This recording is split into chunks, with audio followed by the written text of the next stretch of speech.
Hello and welcome to the Ireland of Fly podcast about the people and places of fly fishing in Ireland. We're nearly into June and the Mayfly is finally petering out. Hard to believe that it began at Easter time on Corrib this year, and Sheelin since has been described as being polluted with fly. Fly anglers have been left with pretty much only suntans this year, but to find out more, we're joined by Jackie Mahon from Lough Arrow and Ronan McWilliams, who embarked on a month-long road trip, taking in Corrib, Arrow and Sheelin, but all did not go to plan, as you'll soon find out. But first time, I think it worked out okay for me missing out on Corrib this year, I think. Yeah, and so it continues. Ireland on the fly angling excursions. Yeah. So you were to come up, was it last Friday week, I think? I think Or so, was it yeah. last Friday? What was it? Anyway, whatever day it was, Costa del Corrib. So yeah, no, we didn't get out. We'll have to get a day in sometime. So yeah, we just sheltered. And to be honest, you were right. It was just at the time, it was probably at the peak of the heat at Yeah. that time. It wasn't. So look, we'll get a bit of trout fishing done. So But you know what, actually, the one thing I've realised from our chat with Jackie and Ron as well is you just can't plan anymore. no, yeah, we just got. I mean, like first of all, Jackie and myself discussing how we had to take 2 days off, but then look at Ronan, 3 weeks. Yeah, I had four planned, Yeah. but listen to the show and you'll find out. You know, you really just can't plan things. No, you just or you can.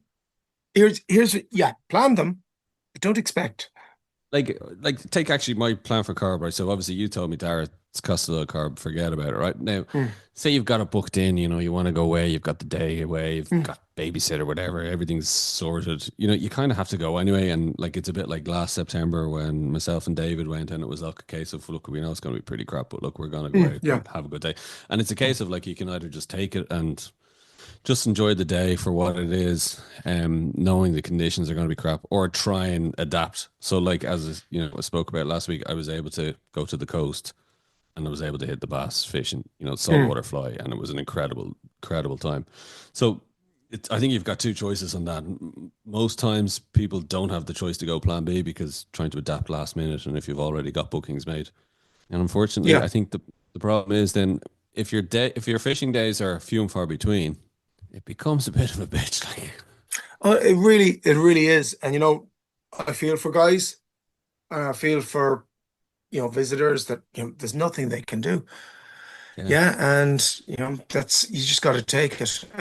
Most guys just go out anyway and enjoy it. It's like like when yourself and David were up last year in September. We had a lovely day out. Yeah, Really yeah, nice day out. 100%. As I said in the show there, like to be honest with you, on a day like that, if you do get a fish or two, they're unexpected, and you almost appreciate them more. Do you know? Yeah, yeah, you do. It's definitely not macro fishing, I'll tell you that much. So But yeah. it's a bit like the salmon as well. You know what I mean? And I've always said it. It's Mm. conditions if you get the window of opportunity, but then it means that you have to be flexible like that. And I just think it's getting harder for people in terms of our busy lives anyway. To To be able pen to something just in. yeah, Yeah, exactly. I mean, particularly on salmon. Have you actually thrown a line since the Slaney? No, I told you I've retired for the year. Now Oh, that's the yeah, high. it's a good, I think it's a good move. I think actually, I think I suggested it. No, actually, it's a couple of times I've wanted to get out. I think it was. Do you know what it was? It was during the heat wave. I was like, I'm wasted. No point in doing that. Yeah. Although I met somebody today and they were telling me about a fella they heard down in Cappoquin had caught like two 10-pounders in the last 10 days or so. Um, Wow. but it's that's the kind of, you hear those stories because they're so few and far between. I think That's why you hear them. You know, exactly, I mean, exactly. a normal course of events, if everything was normal, you wouldn't have heard about a fella catching two salmon down in Cappoquin Yeah, because they'd be catching them all over the river. exactly. And like we mentioned as well, what Connor Arnold was saying about, he thinks that, he was saying that those fish that were appearing in May, they weren't the late spring run, they were actually the May fish. So Mm. if the spring run was non-existent, so we'll have to wait and see in terms of, look, a bit of rain coming through now, Well, freshen hopefully things something up. can come because it's pretty dire at the moment. Pretty dire indeed. And actually, just speaking of tough conditions, we're recording at the moment for the last salmon season two Mm. with Jim Murray that's going to be launching in the summer. and we did a recording today with Matt Hayes. Do you remember Matt Hayes of Oh yeah, Matt with the cheeky grin. yeah, the fishing Yeah, yeah, programs? yeah, What was it? The Great yeah, Rod Race and yeah. And who was the guy with the Mick Brown, wasn't it? Mick Brown, yeah, the Yeah, pike that's man, it. wasn't Yeah, he? Like, yeah. yeah. So Matt's over in Norway on the Gaula. That's yeah. His missus, the family, they own and run a salmon lodge, salmon fishing lodge over there. And What it was river is just it really on? Actually, on the Gaula.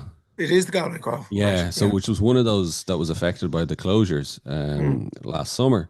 So it was really interesting, and it was also Matt and Anne Britt Bogan. She is from Friends of Gowla Fly Fishing. She has a lodge downstream of Matt, and it was really interesting chatting to them because the Norwegian salmon season is opening in a couple of days' time, 1st of June. So they're kind of fingers crossed, tentatively wondering what way it's going to go because 33 rivers I think it was closed last year, and just because Yeah, of the state of things, the government came in and said that's it. And we spoke to lads last year. We did the episode like Irish, not just Irish anglers, the international anglers were landing yeah. into As it happens, do you remember? Yeah. just to be told, sorry lads, it's closed. Mm. Um, so yeah, they're kind of wondering what's going to happen, to see. And they said not many fish have been seen this year early in the season. So Um, actually, it's still up in the air. Could it? Is it a possibility that No, no, it could? it's been opening, and like the kind of chink of life for them, I think, is that I got the sense is the government issue or the government closure forced a lot of issues in terms of catch and release, fishery rules, in terms of fish numbers, all that kind of stuff. Because the one Yeah. thing Matt Hayes and Britt have been talking about is on the Gala, for example, like the 700 different landowners on the Gala, Right. It's a 700 lot of different, interests. a lot of like trying to corral all those interests Mm. into one. There's a lot of interest there to try and keep happy. And traditionally, and how they explained it to me was there's a very much traditional harvesting mindset and harvesting culture there, Mm. and that they basically kind of had an open season, so therefore they would let as many anglers, international visiting anglers in, let them take as many as they wanted as well. And there was a lot of this kind of behavior, and like Matt and Nan Britt and people like that were like tearing their hair out, going, "You can't be doing this the way salmon numbers are going. Mm. This you're just you're killing the future." Like, and I think finally last year, the government's shock actions kind of shocked people into maybe kind of going, "Oh, okay, maybe we need to do something." I think I got the Yeah. sense that there was a threat. There was the kind of government threat saying, "Well, if you don't get your house in order, we'll do it again." So, Right. let's hope that now, don't get me wrong, there's a lot of problems there still with salmon farms, netting. Mm. There is still that kind of culture that they're having to try and change, that mindset of having to change, of, having to take every fish. So it'll be interesting. Like, keep an eye on it. I think it'll be an interesting season for the Yeah. Norwegians, because the salmon runs have been decimated anyway. But, whether it'll hold up, I think that's going to be an interesting one for We'll the have to summer. watch that. Come here. When is that podcast going to be released? When do you start? When is it going to be out? So season 2 is going to be launching in July. Great. So we've got 12, 13 episodes recorded. So Oh, really great. interesting ones. We've got Charles Rangeley Wilson talking about the chalk stream salmon Mm. in England, which is a really interesting one. We got to speak to Rob McFarlane. Do you remember Rob McFarlane, the writer, the nature writer, Mountains of the Mind? That's right. Yeah. Yeah. He has a book out called "Is a River Alive?" Maybe when that comes out, I'll chat to you about it. It's fascinating. I finished the book for the interview, Yeah. and he looks at like so basically. Okay, I won't bore you, but quick quick synopsis is there's a growing movement. It's called the Rights of Nature movement, Mm. and Ecuador was, I think, the first country in the world where they enshrined it in their constitution, where a river and its ecosystem had constitutional rights, Wow.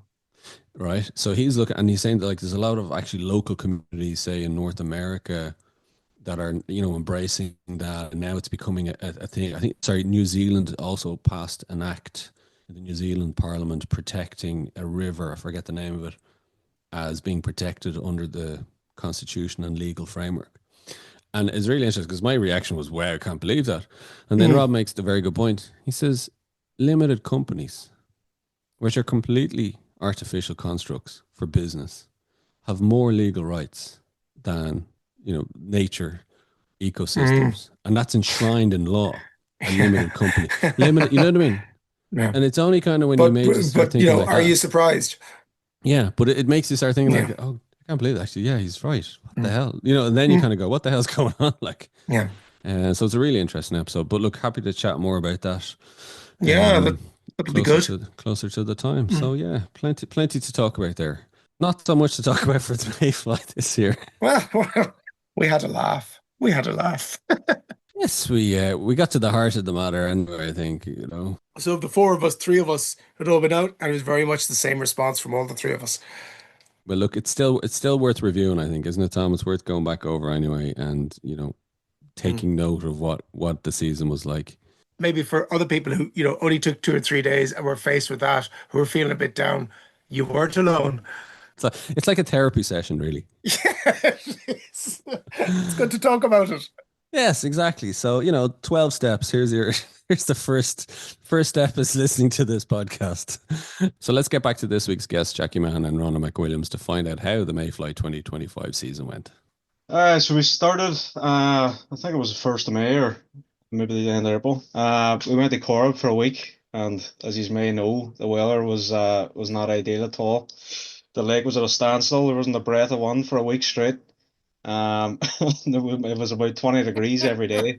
I mean, warm. And Great holiday. oh yeah, great tan at the time and stuff, but fishing was lackluster. We got some fishing on the buzzers, epoxies and dries. Got a bit of canis fishing as well. And also we got a bit of spent fishing, which usually doesn't happen in Corb. For us, we talked about that the last time. Uh, Mm.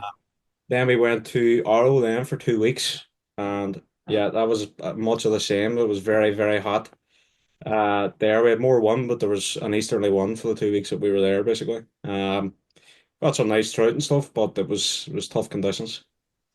At any stage, do you think, oh, fuck this? Every day. We didn't leave the house till about 5, 6 o'clock every day because you just couldn't go out. It was too hot. So we just went out for the sprint in the evening. That was it. What was the road trip like? Was that the first time you'd done that kind of road trip for that length of time?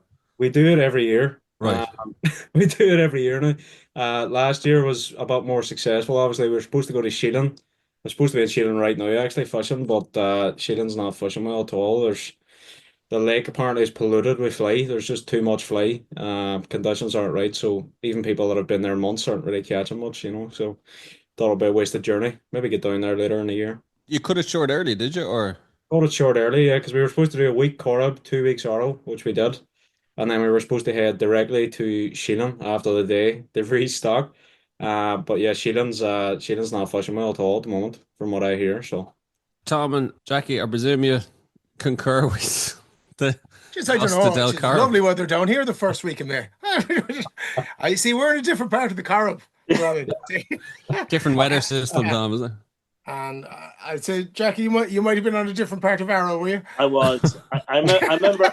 I remember heading up the lake at one stage, and we all had sun cream on us, and it was like that smell when you first come out in Lanzarote at the swimming pool, and everyone is sun cream. And that's the smell I was getting. The sun cream hit me in the face, flying up the lake. It was tough going. It was hard going, really hard going. Mayfly came early and narrow. Yeah. There's no doubt about it. Yeah. I mean, 3rd week of April, I was catching on maize. Had the lake to myself, catching on maize. Yeah. And it was good. We were getting good fishing on the maize. And then it was wham bam, as they say. Thank you, ma'am. He waved it. And it was Costa Lough Arrow for that. From there on in, it was just crazy. So what you're saying, lads, it really kind of the first few days it was manageable, it was doable, but then it just I think anybody who was lucky enough, and you hear what Ronan said there, he started on the 1st of May. Anybody who was lucky enough to be here before the 1st of May, seriously, we had mayfly fishing here in Corrib, Ronan, on Easter weekend, all right. April the 20th. April the 20th, I was fishing out of Schoolhouse Bay and hatch a mayfly, fish taking mayfly off the top. and catching on wet maize, covering them on Easter weekend. Yeah, I was salmon arrow, fantastic fishing. I would say this season I won't have to tell you one wet mayfly because I haven't used them. Today was the first day of Melbourne. I actually used wet mayfly with a client today. That was the first time I actually used wet mayfly since April. Actually, Ronan, for your 3 weeks, did you get to use wet? I didn't pick a wet rod up the entire time. Yeah. Just wasn't dry as that one. That was it. Yeah. It wasn't worth it. I'd say it's probably something to do with the weather. Like he says, the lake was at summer levels at the end of March, basically, and then it doesn't recover. It must. And water temperature, what was it like? Did you just get a sense of it? It was hot. Yeah. It was hot and very hot. It was at one stage, what am I actually doing here? I should be lying in a deck chair somewhere. It was so warm. There was days there it was even getting even warmer, you found, as it went on. And no sign of a fish. You couldn't blame them. There was no sign of a fish. There was, if you weren't doing a mayfly nymphing, you were at nothing either at days. Seriously, yeah. There was what we found. The first week of it, when the hot weather was in, but it kind of hadn't warmed up everything. Yeah, you were catching on mayflies and you were catching on dries as well. But you had to work really hard for them. But then as you went into the second week, it just became more draining. Yeah. It just became more draining. It's interesting what you say as well, Ron. There was definitely for the first time, there was a huge hatch of mayfly in Corrib. And you had spent that fishing. We'd spent fishing 2 nights in a row, which I've been fishing Corrib now over 20 years and never seen the spent. My father's seen it on different occasions, but very rare for us to see it. We seen it in Port Bay and we seen it up the top of the lake as well because we went up the top of the lake to fish the buzzers, Came back down and seen it in Port. I would say it's probably something to do with the fact that there was no wind. Anything that was hatching off that we seen, all the greens that were hatching off were just up and then straight under the trees in the bay. They weren't getting blown around the lake. Yeah. And then we seen 2 pretty good falls of spent, something that you would see in Lough Arrow in Port Bay, and the next bay over as well, Bog Bay. And the trout didn't really know what to do with them. They were smashing them like greens because it was like they hadn't seen them before, They were just smashing them like greens. They got a few FOSS guys in from Sheelin to give them spent net courses on how to take them. It was other than that, it was buzzer fishing, which can be boring at the best of times. But yeah, is this the earliest you can remember the mayfly starting? Last year it was early as well, Tara. For Arrow, it actually was early, but the fishing was there was actually more fly this year early, and the fish were on them straight away. They were on them like you were getting 4 or 5 fish a day. Like good fish, and losing fish, and you were going out buzzer fishing, and next thing all of a sudden you see maize and you see a fish splash. You'll get the buzzers off quick, get back onto the maize, and that's what it was like, And as we says, 1st of May, bang, and that ended that. And remember, you Tom, you were saying to me as well, like it just, and Jackie, you said this as well, and Ronan, it just got tiring just being out in the boat and under, like just hitting you. There was one thing as well, you got to remember what wind there was north, northeast, or east. So invariably, you were looking into the sun. Yeah. Oh, yeah. Everyone just goes, yeah. And do you know what? That just drains you. It really just because you're squinting all day, you sunglasses on and squinting all day, and come the evening time, absolutely flat. You can't see if they're taking your fly because your flies. Yeah, no. Yeah, actually, on the northeast wind, once it came to about 3 or 4 o'clock, that was it. You hadn't a clue where it was. Like the spent fishing was really good, but like going, like I changed my time to 3 o'clock in the day going, and even that was actually too early to go out on the lake. There was nothing happening. Nothing happening until 6 like at night when you first started to see a fish.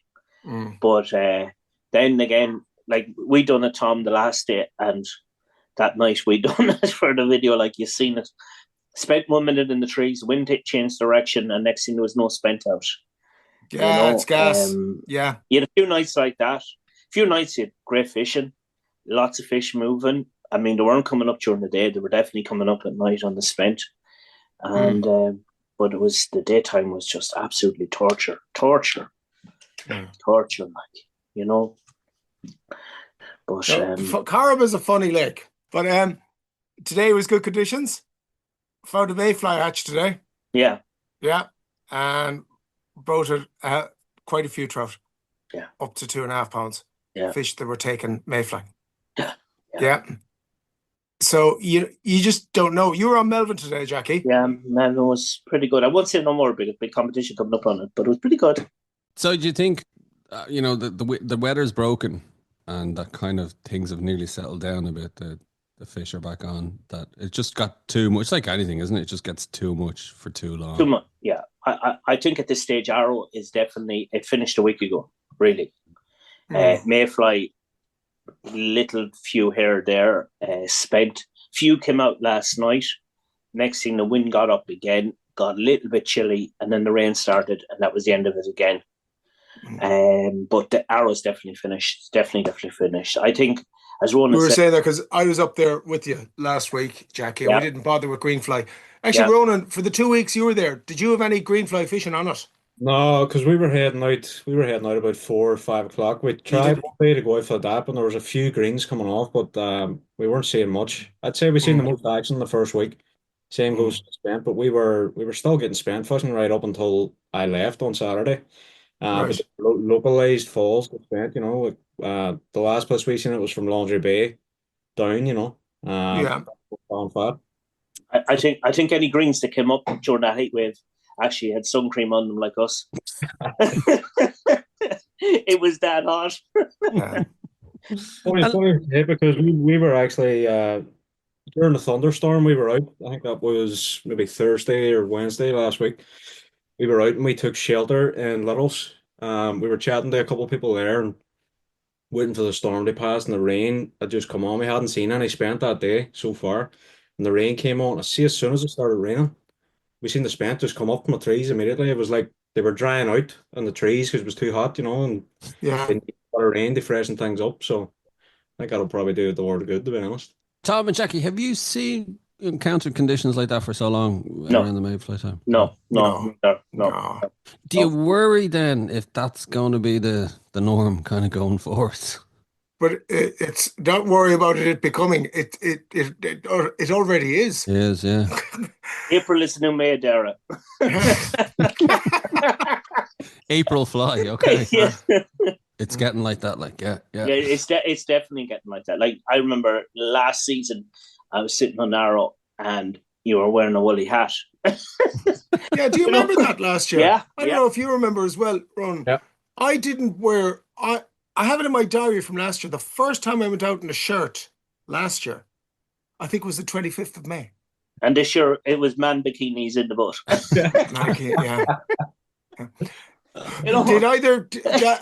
Did either of you try? Actually, when you were on Corrib, Ronan, did you try the Mayfly nymphs? No, we didn't try the Mayfly nymphs.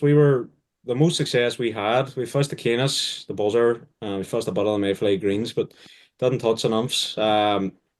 Most success we had was in the Shipman's buzzer with a washing line. With two light buzzers. Right. That was the most success we had during the week. We fished the Canis. You want to seen the fall Canis we seen on the water On the first week of May. And the first week it was absolutely polluted with Canis up the top of the lake. But they're just really hard to shift on the Canis. You seen them move the pods and everything. It was great. I just sat the rod down, sat and watched it. Now I have to say, because up around us wouldn't be great. Well, wouldn't have been tried that much for Mayfly nymphs, but there was some cracking fish, and I won't say bad, big catches, but 2s and 3s during that really fine weather of decent fish on the Mayfly nymphs. So it was definitely an option that we haven't used before that really came in here. Now I think probably what helped us was the huge hatches that we had here. If you were fishing in amongst a huge hatch. Did you do them much on Arrow, Jackie? Yeah. Like there was days you could do nothing else, Tom, because there was nothing coming to the surface. So you had to do it. We caught on them, but again, we didn't catch massive numbers, but we caught. We got some nice fish. Got some nice pike on them as well. But but we caught on them. But as it says, there's nothing else you could do because there was definitely you'd see the odd fish, and you might wait for another hour before you seen another fish. Your chances was taken on the Mayfly nymphs. You took them, and you got fish. Yeah. But again, if you didn't know where you were going or what areas you were on the arrow, that there's hatches on, you weren't going to catch. If you know what I mean, Tommy. Simple as that. I'm fascinated around what you're saying about Sheelin. Yeah. There's too much fly on it. Too much fly. Have you ever fished Sheelin, Dara? No. Mayfly, because there's an absolutely unbelievable Mayfly on Sheelin. It's you have to get down and see it because it's hard to describe, but every 2 inches of the water, there's a fly, there's a spent line in the water over the entire lake. So it's like there's people saying that the trout aren't even coming up to the surface because there's too much fly. The boys that we know that fish it, they stay down for 3 months and they fish various methods, including the Mayfly. But they says it's polluted. That's the vocabulary they use. He says there's too much fly, it's polluted, That's interestingly, from what I've heard as well, Ronan, is the Mayfly nymph for the last couple of years has really scored well on Sheelin. It hasn't worked this year. No, it hasn't at all. All. Make you wonder what they're feeding on. But they had the same conditions in Sheelin that we had all over. It's exploded there, but I'm not like Corrib, right? 20th of April. Okay, it's a different part of the lake. But I was in a part of the lake today in Corrib, and there was over a dozen gulls picking Mayfly and fish rising to them. You're over a month and a week after first hatch. It's phenomenal. I mean, even Corrib, which is recognized as having a long hatch, it was normally recognized as 3 weeks. That's well gone beyond it. So I don't know. I mean, what do you think, Jackie? Is there a chance now when Arrow goes quiet and everything that if somebody sneaks out maybe the end of the month now, would there be a hatch of Mayfly out, or do you actually think it's over? I think it's over at the moment, Tom. I think the next hatch it'll probably usually you get a hatch sometimes what you do in July. I think it's going to come early again, Tom, the way the weather is at the moment. Yeah. Maybe you're getting your second hatch now. Yeah, there was no half time. Yeah, that's change over, lads. Straight into the second hatch. But I definitely think everything is way ahead this year with that heat that came in April and what came in. But it's like what. Yeah, it's even like what Ronan is saying there, to hit Canis in the first week. I mean, Canis has always traditionally been, it's after the Mayfly, it'll be in June. Yeah. It's like you just can't make sense of it anymore, isn't it? No, you just can't plan anything. People will ask you, what's the best time to come to Arrow? At the moment, you don't know when to say. Yeah. That's the problem. Like people that would have normally came 20th, 21st, saying a bit of spent fishing, a bit of green fishing, I mean, it's non-existent now at the moment. That there's no fly there really. Handful of fly, handful of spent. It's not happening. It's over. I mean, I knew the first week of May. I said this is going to be over. You're going to get 3 weeks of this, and it's done, dusted. After you get that early hatch, what I seen coming off in April there, I knew it myself. It was going to be, all you'll have is spent fishing if you're lucky. And Ron, does that mean you were saying, if you're trying to plan for a road trip? Yeah. It's kind of are you going to start planning in January? And only 2 months next year, I think. That's Hey, I think that's a good call. Yeah. Yeah, I think it is. Have either of you lads heard anything? I know you used to fish at Jackie. Do you bother with it, Ronan? Lough Arrow?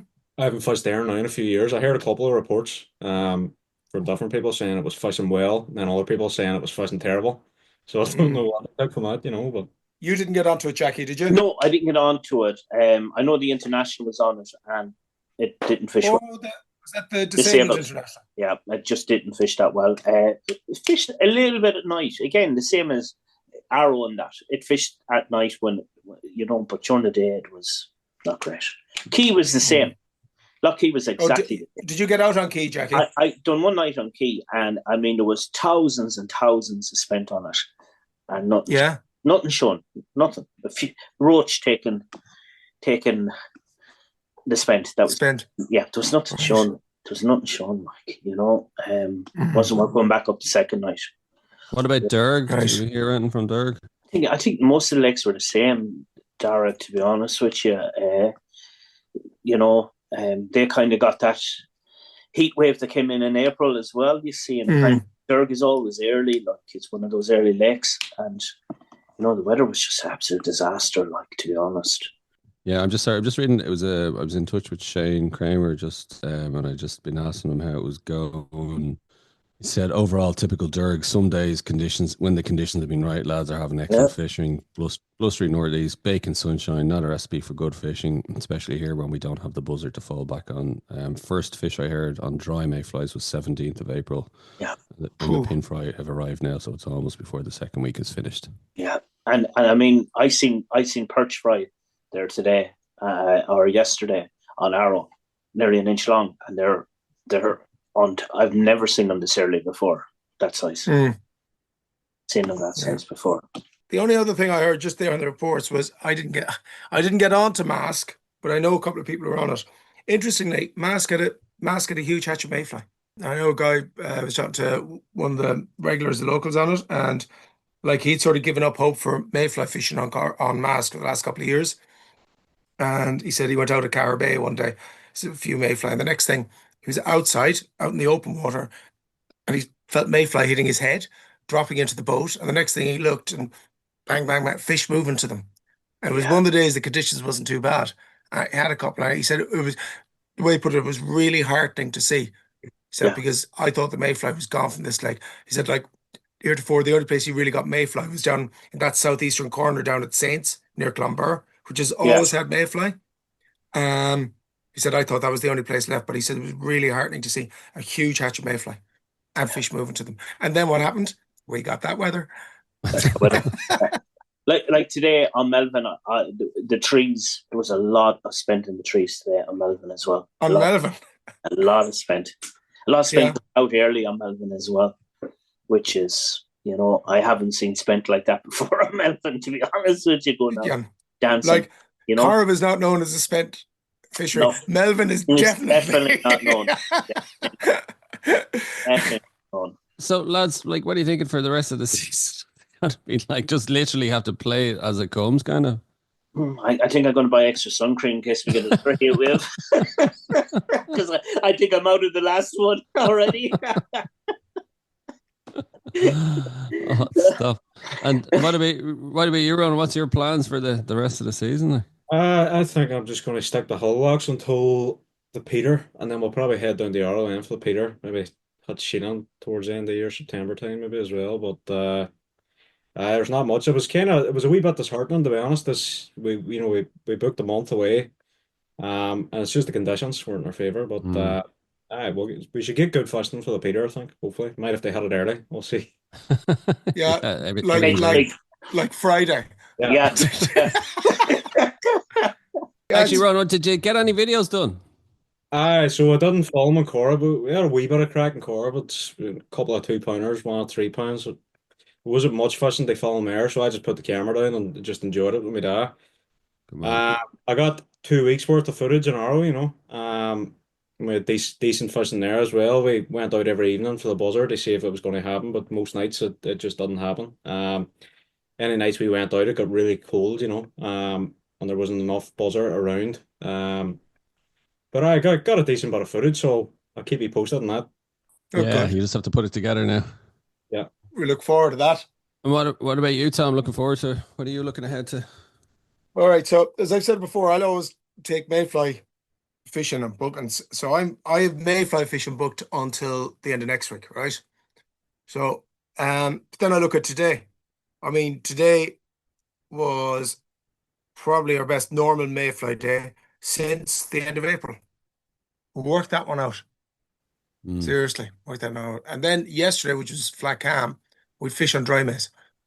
By the way, thanks to the fly, Jackie. It's worked again, did it? I worked again today. One of Jackie's dry patterns. So we had myself and Jackie had 2 days to go filming, and we were mere mortals because we had those days booked. And it was like the days you book with us, Dara. Yeah. So that was very tough. And it just goes to show, and sometimes, and I was going to say, you don't even know, Ronan, because you booked 3 weeks. But like, for some guys, and a lot of guys that come to me and they come to Jackie, they only get 2 days in the month. Yeah. You got to get it. So we 2 days booked, Jackie and myself. We're doing a bit with Fulling Mill, and it's just atrocious. Weather was absolutely atrocious. Yeah, we had to go for shelter for a day out in Corrib, and not from rain. We had to go shade. It was it was boiling. It was boiling, absolutely boiling. Yeah. And So did you then feel you have this pressure with the camera, Tom, like with the cameras rolling, knowing you've only got 2 days. I've had easier international competitions. Yeah. All right, I'll tell you that now. Far easier international competitions where that's it. That's it. Oh yeah, telling you. But Jackie came trumps. Fair play to him. But he had a good boat, man. That's all I'll say. That's for sure. I mean, the first fish we got was late, and the first thing I said, we got one. I think we're going for a beer now. That was it. We didn't like. It was. I mean, the heat that day even with Dara, it was unbelievable in the boat. Unbelievable. So it was, But look, we got a few for the video, anyways, which made up. So that was I'd be interested to see the final cuts, all 3 minutes. Yeah. No, there's more. There's more. But what I go on, I mean, if the weather keeps like this on Corrib, you will get a bit of fishing, but you have to go traveling, and seagulls are your friend. Yeah. Seagulls are your friend on a day like this. Keep your eyes peeled, and you're going down. I mean, I was going down one day, and fair play to one of the lads in the boat. He said, I passed by it. Funny enough, and here I shouldn't have been. I was actually on the phone driving. Okay. So I hadn't looked at the back of Spitz Island. Yeah, sorry. Yeah, 3 points. And he said, see back there. And I looked back and I passed it, and there's 3 gulls working off the end of an island. Okay. So I double back, went back. Now, in all fairness, didn't catch fish there. We rose one. We had a chance. But, I left place that I thought there was nothing there. And really, it could have been a fish and purely just down to seagulls. And that's what I'm doing at the moment. You're just traveling around, and any place you see them, and not swallows, because I often say this, a swallow will stay out 20 minutes for one mayfly because it'll keep them going, So yeah, so hopefully if the weather was still a heat wave, no, on Corrib, I'd be pulling the plug. I would be, because I think it would be to kill. But the weather gone like this, there are spots, so you do have chances. You really do. Actually, the other question I was asking on that is, there are chances, but if they're few and far between, does that mean it's harder or can be more disheartening for the kind of more novice fly angler? I'm just saying, does that mean it's made it harder for the anglers this year? I think definitely. I think even as we said, we had our 2 days booked together, Tom, and we picked the height of the Mayfly season that was. Yeah, we actually did, yeah. We sat down in Italy that time. I said, right, we're putting those dates down for May. We're not, and we're going doing the video. And it was bang on for Arrow. It was bang on for Corrib, and it was tough going. We even couldn't get it right, Yeah. So I mean, it's for an angler, even visiting anglers coming across. Seeing plenty of mayfly around, spent, and hardly any fish up was a bad sign too. You've seen it in the reports, the fishery reports. It was the same everywhere you went. It was the same thing. The only thing I will say, maybe I'm just trying to sugarcoat things, but I think we all know it. If fishing is tough, then you really appreciate one fish or one good fish. Do you know what I mean? Yeah. So, I just think though it's like what you said though earlier, Tom. It's when you're in that blazing sun and you're probably getting a headache from it, and it's it's hard to even appreciate it. Almost would you take the rain over the sun, like the pelted rain 10,000 times? Yeah. Jesus. Take the rust any day than the sunburn. Yeah. To be honest, it is. It's just really hard to face into it, and I think anybody goes out is hopeful, and that's anglers by nature. We've got to be, but you just go out and that, and then sometimes you go out and about on a bright day like that, and you might get a couple of fish in the dries, and suddenly it's not too bad. But then the heat saps you again. Yeah. It really does. It just saps you. Yeah, we're not made for sure. No. I haven't bothered getting man bikinis at this stage. Oh, stop. Well, listen, Jackie and Ronan, thanks a million for joining us, letting us know. It's just, what can you say? Like, isn't it? It's just one of those seasons, one of those years. Ronan, will you be taking 3 weeks next year, or will you try and spread it out? I'm going to take 2 months next year. That's Now you're talking. That's the way. That's But the is way to do it. that is gas when you think of it. Of the 3 weeks you took, you didn't use a wet fly rod. No, you probably wouldn't have had, you know what I mean? You would have preferred normally to fish dries, whatever. But like you would have thought in that 3 weeks that you would have got one day with a roaring wind, cloud and rain. And you didn't in 3 weeks run. Wow.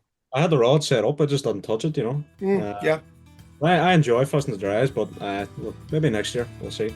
Maybe next year. God, who knows what it could be like next year, isn't it? That's the thing. Like, who knows? Like, Second Mayfly hatch will be March next year.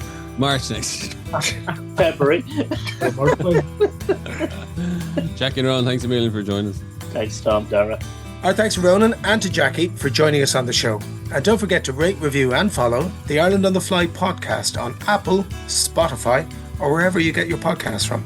Plus, you can keep up to date on IrelandOnTheFly.com as well as on Instagram, and myself and Tom will be back with another episode about the people and places of fly fishing in Ireland.